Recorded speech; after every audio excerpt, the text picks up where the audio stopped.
अनुराधाताई ह्या संत साहित्याच्या अभ्यासक आहेत. त्यांच्या बाजूला उभं राहून अभंगांवर बोलणं म्हणजे माझ्यासाठी एक परीक्षा आहे खरं तर. पण त्या सांभाळून घेतील, काही चुकलं तर सांगतील याची मला पूर्ण खात्री आहे. तर मी काही संत साहित्याची अभ्यासक नाही, तज्ज्ञ नाही, पण एक सामान्य वाचक म्हणून, एक रसिक म्हणून अभंगांबद्दलची जे खूप छान वाचनात आलं, ज्यातनं मला खूप आनंद मिळाला.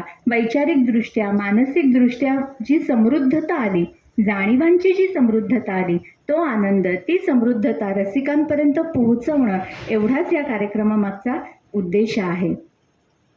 हे भाषण नाही, हे व्याख्यान नाही, हा छान संवाद आहे. मुळात सगळ्या संतांनी ना देवाशी संवाद साधलाय, स्वतःशी संवाद साधलाय आणि श्रोत्यांशी सुद्धा. जनसंवाद आहे, लोकसंवाद आहे, श्रोतृसंवाद आहे. त्यामुळे आजचा हा कार्यक्रम हे भाषण नाही, व्याख्यान नाही, हा छान संवाद असणार आहे. खरं तर मला असं वाटतं की तुमच्यातच येऊन बोलावं. तुमच्याकडनं मला काही उत्तरं सुद्धा अपेक्षित आहेत. तुम्ही सुद्धा बोलायचं आहे. आपण सगळ्यांनी मिळून खरं तर हा अभंग लावण्य आणि मनोविकास हा कार्यक्रम करायचा आहे. बोलता बोलता मी अशी पुढे येईन, कदाचित खाली उतरेन, बघूया. तर आपण सगळ्यांनी मिळून छान हा अभंग लावण्य आणि मनोविकास हा कार्यक्रम सगळ्यांनी मिळून करायचा आहे. आणि स्वामी समर्थ सुद्धा आपल्याबरोबर आहेतच. त्यांचाही आशीर्वाद, त्यांची कृपा हा कार्यक्रम करताना आपल्या सगळ्यांबरोबर असणार आहे.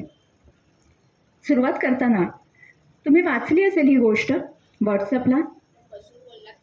नाही, बसून नाही, बसून मग ऊर्जा येत नाही, चैतन्य होत नाही, येत नाही. त्याच्यामुळे उभं राहूनच बोलते. तर ही गोष्ट कदाचित तुम्ही व्हॉट्सअपला वाचली असेल किंवा ऐकली असेल. आज त्याच्याकडे बघण्याचा एक वेगळा दृष्टिकोन फक्त देणार आहे. आत्ताच्या काळातले 3 तरुण आहेत बरं का. हे 3 तरुण एकाच ऑफिसमध्ये काम करतात, एकाच ब्लॉकमध्ये राहतात आणि एकाच कारनी ऑफिसला जातात. ऑफिसमधनं आलेले आहेत, एकाच कारनी ऑफिसमधनं आलेले आहेत, एकाच ऑफिसमध्ये काम करणारे आहेत. आणि ऑफिसमधनं आल्यानंतर लक्षात येतं 100व्या मजल्यावर राहतात. आत्ताचं युग आहे, टॉवरचं युग आहे ना, 100व्या मजल्यावर ते राहत आहेत. आणि लक्षात येतं की लिफ्ट बंद पडली आहे, 100व्या मजल्यावर लॉक. करायचं काय? तिघही तरुण आहेत, हायकिंगची सवय आहे, ट्रेकिंगची सवय आहे. तिघही म्हणतात 100 मजले म्हणजे आपल्याला काहीच नाही, आपण हायकिंग करतो, ट्रेकिंग करतो, असे चढू. पहिला मित्र एक विनोदी कथा सांगायला सुरुवात करतो. अगदी रंगवून रंगवून सांगतो विनोदी कथा. पहिले 50 मजले कसे चढून होतात कळत नाही. दुसरा मित्र एक रहस्य कथा अगदी हावभावासकट सांगतो. पुढचे 49 मजले कसे चढून होतात, म्हणजे एकंदर 99 मजले कसे चढून होतात ते कळत नाही. तिसरा मित्र एक हॉरर कथा एका वाक्यात सांगतो. आपल्या ब्लॉकची किल्ली खाली कारमध्ये राहिलेली आहे. हा किस्सा तुम्हाला माहित असेल, पण याच्याकडे बघण्याचा दृष्टिकोन काय की भौतिक सुखाचे 99 मजले आता आपण सगळेजण अगदी सहजपणे चढून गेलेलो आहोत. पण मनाची शांती, मनाची प्रसन्नता, मनाचा आनंद याची आपली गुरुकिल्ली मात्र हरवली आहे आणि ती आपल्याला संत साहित्यातून नक्की मिळू शकते. आणि म्हणूनच हा कार्यक्रम आहे. बघा, गेल्या 700, 750, 800 वर्षामध्ये आपल्या महाराष्ट्रामध्ये, आपल्या देशामध्ये, आपल्या जगामध्ये इतकी स्थित्यंतरं झाली, इतक्या उलथापालथी झाल्या, इतके बदल झाले. पण महाराष्ट्राने काही गोष्टींना दूर केलं नाही, दूर लोटलं नाही. त्यापैकी एक म्हणजे संत साहित्य. संत साहित्य आजही आपल्याला आपल्या जवळचं वाटतं. आणि संत साहित्याचं, अभंगांचं वेगळेपण काय आहे, वैशिष्ट्य काय आहे, तर विचारवंतांनाही ते भुरळ घालतं. तत्वज्ञ जी मंडळी आहेत, बुद्धिजीवी जी मंडळी आहेत, त्यांनाही ते भुरळ घालतं. सर्वसामान्य माणसालाही भुरळ घालतं, श्रमजीवी माणसालाही भुरळ घालतं. म्हणजे सगळ्यांना आपलंसं वाटतं, भुरळ घालतं, असं हे संत साहित्य आहे. कबीरांची एक गोष्ट एका व्याख्यानातच ऐकली होती. संत कबीरांना एकदा एका राजाने आपला महाल दाखवायला तो राजा घेऊन गेला बरं का. आणि महाल त्यांनी अतिशय देखणा बांधलेला होता, अतिशय कुशल कारागीर त्यांनी त्यासाठी घेतलेले होते आणि बराच पैसा खर्च केला होता. आणि अतिशय देखणा असा हा राजमहाल होता. राजाने अगदी उत्साहाने, कौतुकाने आपला तो महाल दाखवला. बघा, आपला ब्लॉग सुद्धा आपण किती कौतुकाने दाखवतो की नाही. साधं इंटेरियर केलेलं असलं तरी आपण सगळ्यांना किती कौतुकाने दाखवतो. तर हा तर राजमहाल होता आणि इतका पैसा खर्च केलेला होता. त्यांनी अतिशय कौतुकाने, उत्साहाने प्रत्येक गोष्ट, कोपरान कोपरा संत कबीरांना दाखवला आणि मग विचारलं, काही कमतरता नाही ना राहिलेली, काही उणीव नाही ना राहिलेली, काही कमी नाही ना राहिलेलं ह्याच्यामध्ये, असेल तर सांगा. संत कबीर म्हणाले, महाल तर देखणाच आहे, प्रश्नच नाही. कमतरता काय आहे? 2 कमतरता आहेत. राजाला उत्सुकता वाटली, काय कमतरता राहिली, काय उणीव राहिली? तेव्हा संत कबीर म्हणाले की हा महाल जो आहे ना, हा कधी ना कधीतरी नष्ट होणार आहे.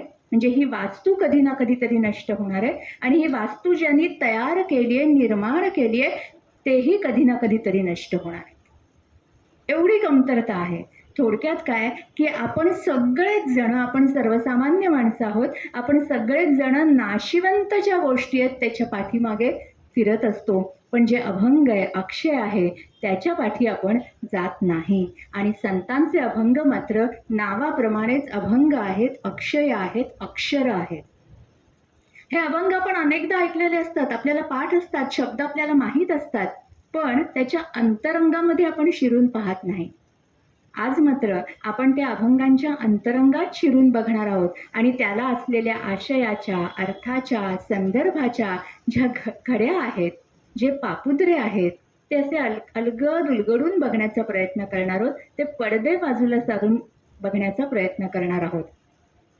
इथे मी मुद्दाम अभंग लावण्य असं म्हटलेलं आहे, अभंग सौंदर्य असं म्हटलेलं नाही.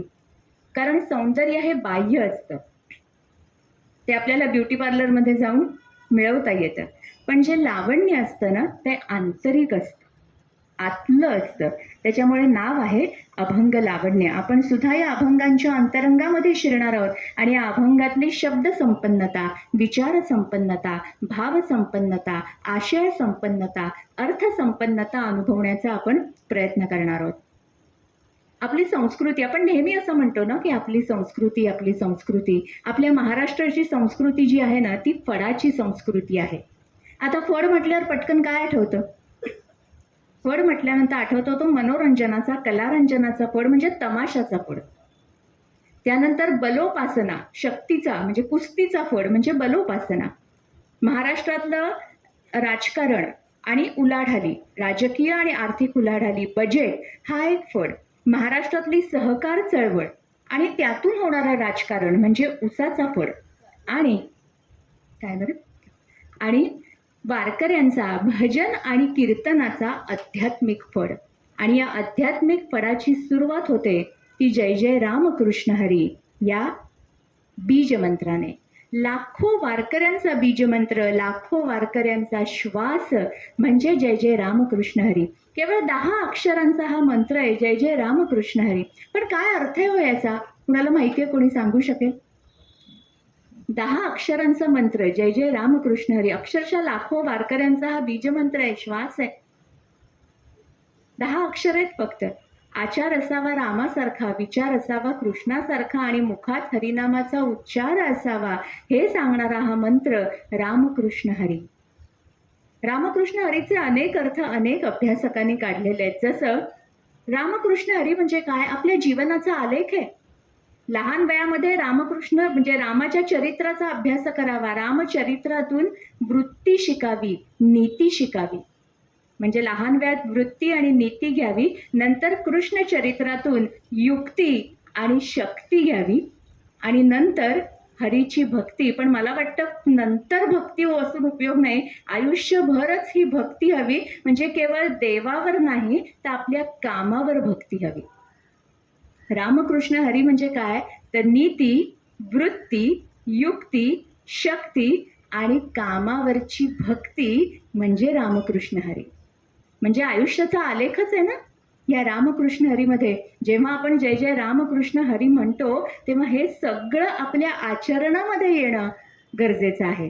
हा रामकृष्ण हरीचा अर्थ आहे. आणि आपल्या प्रत्येकामध्ये देव आहे. खरं तर सुरुवातीला नमस्कार करताना इथे बसलेल्या प्रत्येकामध्ये जो देवाचा अंश आहे ना, त्याला नमस्कार करायला हवा. आपल्या प्रत्येकामध्ये देवतत्व आहे, ईश तत्व आहे.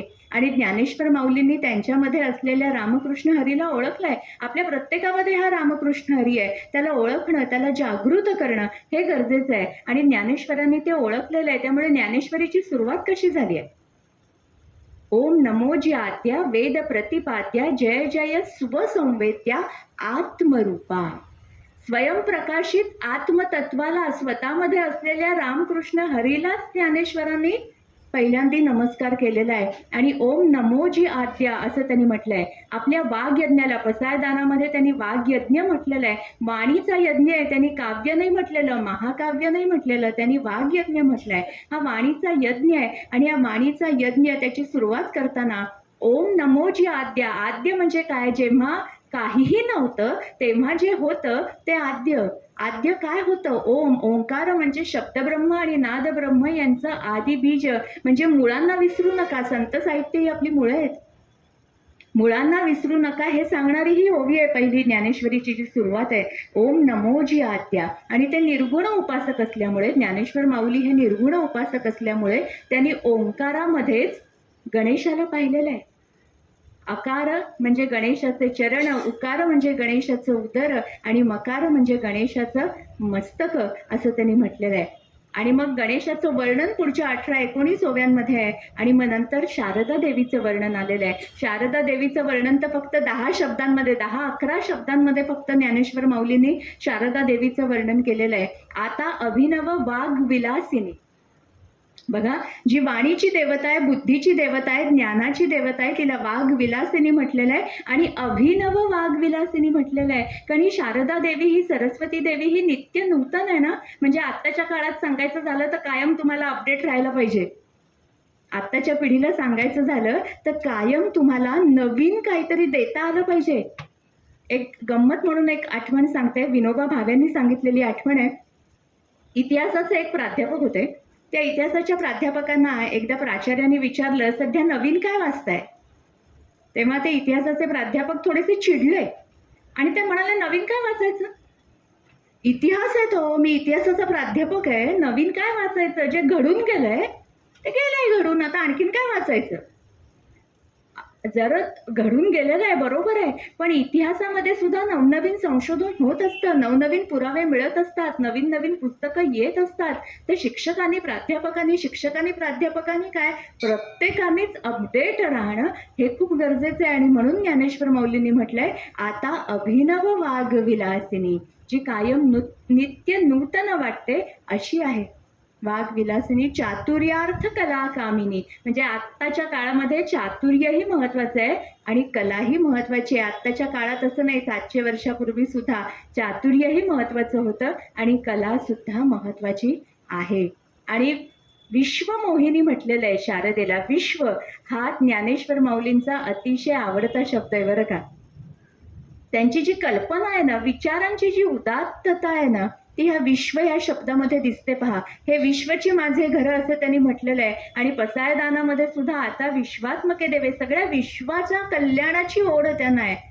म्हणजे जेव्हा जागतिकीकरणातला ज सुद्धा अस्तित्वात नव्हता तेव्हा ज्ञानेश्वर माऊलींनी हे विश्वची माझे घर म्हटलेले आहे आणि विश्वमोहिनी म्हटलेलं आहे शारदा देवीला. म्हणजे केवढी दूरदृष्टी होती पहा त्यांच्याकडे. त्यामुळे हा मनोविकास म्हणजे काय, तर दूरदृष्टी पाहिजे ना तुमच्याकडे. माणसाकडे जेव्हा दूरदृष्टी असते तेव्हा तो मनोविकास असतो. विचारांचा संकुचितपणा ज्ञानेश्वर महाराजांकडे नाहीये. विचारांची व्यापकता आहे त्यांच्याकडे, विचारांची उत्तुंगता आहे त्यांच्याकडे. आणि विचारांची उत्तुंगता, विचारांची व्यापकता म्हणजेच मनाचा विकास आहे ना, तो सगळा या अभंगामध्ये आपल्याला दिसतो. जसं ज्ञानेश्वर माऊलींनी ओंकारामध्ये गणेश पाहिला आणि आत्मरूपाला म्हणजे स्वतःमध्ये असलेल्या रामकृष्ण हरीलाच नमस्कार केला, ओंकारामध्ये गणेशाला पाहिलं. आणि गणपतीचा एक अर्थ मन सुद्धा आहे बरं का. गणपती म्हणजे मन सुद्धा. काय वाटतं, कधी ऐकलंय, वाचलंय? गणपती या शब्दाचा अर्थ मन असा सुद्धा आहे. कसं बरं? गणपती, गण म्हणजे समूह, समूहाचा जो अधिपती तो गणपती, समूहाचा जो नेता तो गणपती. आपल्या प्रत्येकामध्ये, प्रत्येक माणसाच्या देहामध्ये, शरीरामध्ये इंद्रियांचा पण गण असतो ना, इंद्रियांचा पण समूह असतो ना. आपल्या सगळ्या इंद्रियांचा अधिपती कोण? मन. शेवटी सगळं कशावर अवलंबून आहे? या मनावर अवलंबून आहे. मन शंगा तो कटौती में गंगा, मन राजा आहे. त्यामुळे गणपतीचा एक अर्थ मन असा सुद्धा आहे. आपण प्रत्येक कार्याची सुरुवात गणपतीला नमन करून करतो, म्हणजे मनालाच नमन करत असतो. खरं तर मनाला नमन करणं, मन तुमचं समर्थ असणं हे खूप महत्वाचं आहे. आणि तुकोबांनी ओंकारामध्ये ब्रह्मा विष्णू महेशाला पाहिलंय. ज्याप्रमाणे गणेशाला पाहिलंय त्याप्रमाणे ब्रह्मा विष्णू महेशाला सुद्धा पाहिलंय. अकार तो ब्रह्म, उकार तो विष्णू, मकार महेश जाणीयेला, असं तुकोबांनी म्हटलेलं आहे. आणि शेवटी काय म्हणतात, त्यांनी पुरावा दिलेला आहे. तुका म्हणे ऐसी आहे वेदवाणी, वेदांचा दाखला दिलेला आहे, व्यासांचा दाखला दिलेला आहे, पुराणांचा दाखला दिलेला आहे. तुकोबा असंच बोललेले नाहीये. म्हणजे काय, जे तुकोबांनी सांगितले तेच त्यांनी इथे पुराव्या सकट सांगितलेलं आहे असं म्हणायला पाहिजे, पुराव्या सकट सिद्ध केलं असं म्हणायला पाहिजे. तुकोबांचं जे वचन आहे ना, अभ्यासोनी सॉरी ते रामदास स्वामींचे अभ्यासोनी प्रगटावे, पण तुकोबांचं जे वचन आहे की आत्ता आठवत नाही मला, त्यांचं आहे ना, त्याच्यामध्ये पण त्यांनी अभ्यास, हां हो, आणि नाही असाध्य ते साध्य करिता सायास, कारण अभ्यास तुका म्हणे. तर तुकोबांचं हे वचन आहे आणि अभ्यासोनी प्रगटावे हे रामदास स्वामींचं वचन आहे. तर हे त्यांनी इथे पुराव्या सकट दाखवलेलं आहे की तुका म्हणे ऐसी आहे वेदवाणी, वेदांचा दाखला दिलेला आहे, व्यासांचा पुराणांचा दाखला दिलेला आहे. त्यांनी मनातून ते सांगितलेलं नाहीये की अकार तो ब्रह्म, उकार तो विष्णू, मकार महेशू. त्यांनी वेद आणि व्यासांचा दाखला देऊन सांगितलेला आहे. म्हणजे अभ्यासाला पर्याय नाही. कुठलंही क्षेत्र तुमचं असू दे, अभ्यासाला, मेहनतीला, परिश्रमाला पर्याय नाही. पूर्वीही नव्हता, आत्ताही नाही आणि याच्या पुढे सुद्धा असणार नाही. मेहनतीला, कष्टाला पर्याय नाही. आता हा जो भजन कीर्तनाचा फळ आहे त्याची सुरुवात जशी जय जय रामकृष्ण हरीने होते ते आपण पाहिलं. ओम नमोजी आद्याबद्दल पाहिलं, ओंकार प्रधान रूप गणेशाचे त्याबद्दल आपण बोललो. आणि बरेचदा या आध्यात्मिक फळाची सुरुवात ही ध्यानाच्या अभंगाने होते. तुकोबांचा ध्यानाचा अभंग आपल्या सगळ्यांना परिचित आहे. सुंदर ते ध्यान उभे विटेवरी, कर कटावरी ठेवून या, तुळसी हार गळा कासे पितांबर, आवडे निरंतर हेची रूप, मकर कुंडले तळपती श्रवणी, कंठी कौस्तुभमणी विराजित, तुका म्हणे माझे हेची सर्व सुख, पाहिन श्रीमुख आवडीने. अभंग सगळ्यांना माहिती आहे, अनेकदा ऐकलाय, पाठ असेल बऱ्याच जणांचा, हो ना. केवळ 32 शब्दांचा अभंग आहे. अभंग हे बरेचसे अल्पाक्षरी आहेत बरं का. केवळ 32 शब्दांचा अभंग.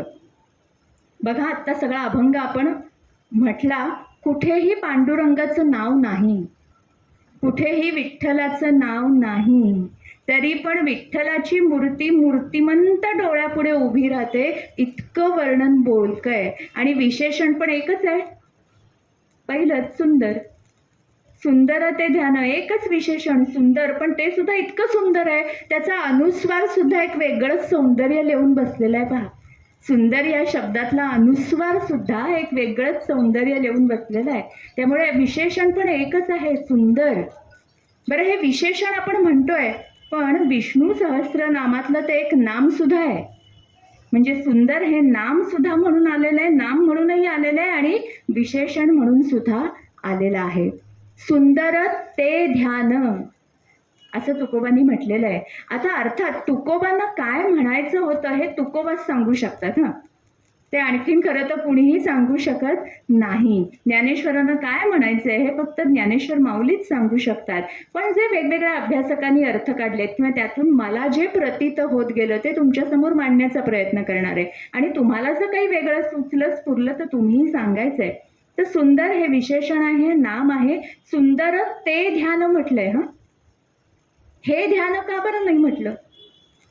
खरं तर देवाची मूर्ती समोर आहे ना, विठ्ठलाची मूर्ती समोर आहे, तरी पण ते ध्यान म्हटलंय, हे ध्यान नाही म्हटलेलं. का बरं असं असेल? काय वाटतं?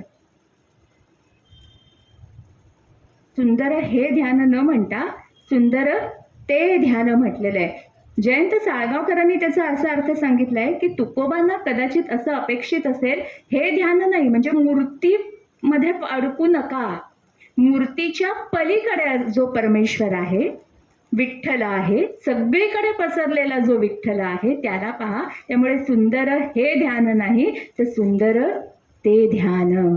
बरं, ध्यान, ध्यान हा शब्द, ध्यान हा शब्द किंवा ध्यान ही संकल्पना ही परमेश्वरासारखीच आहे, अनादि अनंत आहे, व्यापक आहे. समाधीच्या पुढची अवस्था आहे ध्यान म्हणजे.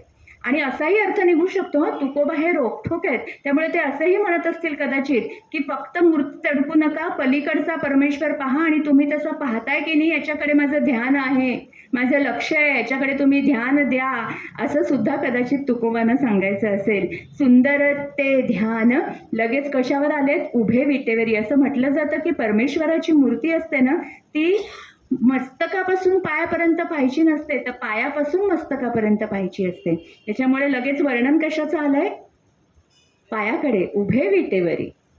या विटेचं ना सगळ्या संतांना खूप कौतुक आहे बरं का, खूप जिव्हाळा आहे, खूप प्रेम आहे, खूप आदर आहे आणि थोडासा हेवा सुद्धा आहे. का? कारण विठ्ठलाचे वस्त्रालंकार रोज बदलतात, फुलं रोज नवीन वाहिली जातात, गंध रोज नवीन लावलं जातं, नैवेद्य रोज नवीन केला जातो.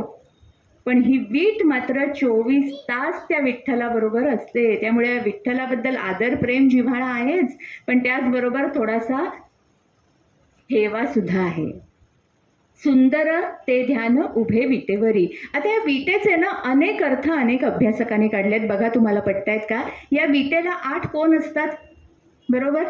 म्हणजे 8ही कोनातून खऱ्या भक्तांनी धावा केला तर हा विठ्ठल कमरेवरचे हात काढतो आणि कंबर कसून कामाला लागतो आणि आपल्या भक्ताच्या मदतीला धावून जातो. त्याचा त्याला वीट येत नाही. आता विठ्ठलाची मूर्ती ही कायम उभी आहे. हा, इतर मूर्ती आपण पाहतो बसलेल्या वेगवेगळ्या रूपातल्या, पण ही विठ्ठलाची मूर्ती ही कायम उभी आहे. गोंदवलेकर महाराजांना विचारलं, ही मूर्ती उभी का?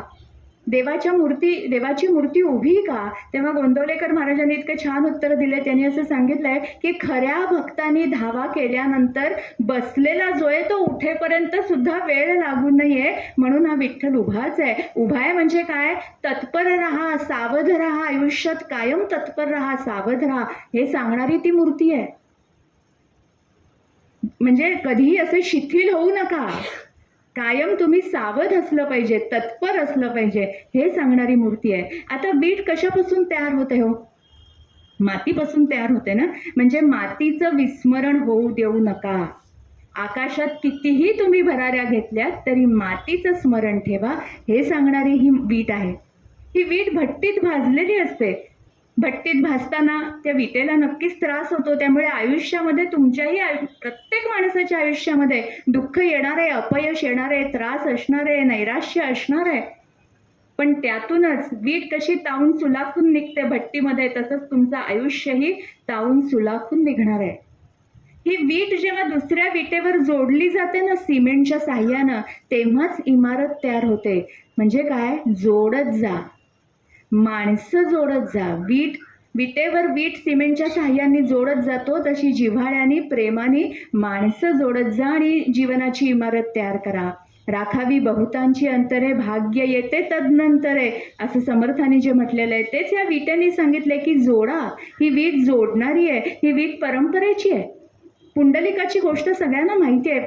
2 वाक्यात पुन्हा एकदा सांगते की पुंडलिक आई वडिलांची सेवा करत होता. त्यांनी काही विठ्ठलाला बोलावलेलं नव्हतं, तो कुठल्याही संकटामध्ये नव्हता, त्यांनी धावा केलेला नव्हता.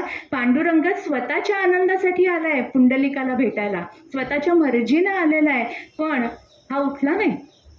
पुंडलिक उठला नाही. आई वडिलांची सेवा त्यांनी सुरू ठेवली आणि जी हाताला मिळेल ती वीट दिली पण नाहीये, भिरकावलेली आहे आणि याच्यावर उभं राहा असं सांगितलेलं आहे. आणि तरी सुद्धा तो पांडुरंग त्या विटेवर उभा आहे. म्हणजे काय? जे खरा भक्त जो देतो ना, त्यात तो आनंद मानतो. मग आपल्याकडे जो श्लोक आहे ना, मग पत्र असेल, म्हणजे साधं पान असेल, फूल असेल, फळ असेल, पाणी असेल, काही असेल, अगदी शिव्या सुद्धा जर अंतःकरणापासून दिल्या ना, तर त्या परमेश्वर तो आनंदाने स्वीकारतो. ही वीट भिरकावलेली, त्याच्यावर हा पांडुरंग उभा आहे. म्हणजे काय? आधी कर्तव्यपूर्ती, मग परमेश्वराची भक्ती. ही पुंडलिकाची वृत्ती पांडुरंगाला आवडली आणि म्हणून तो त्या विटेवर उभा आहे.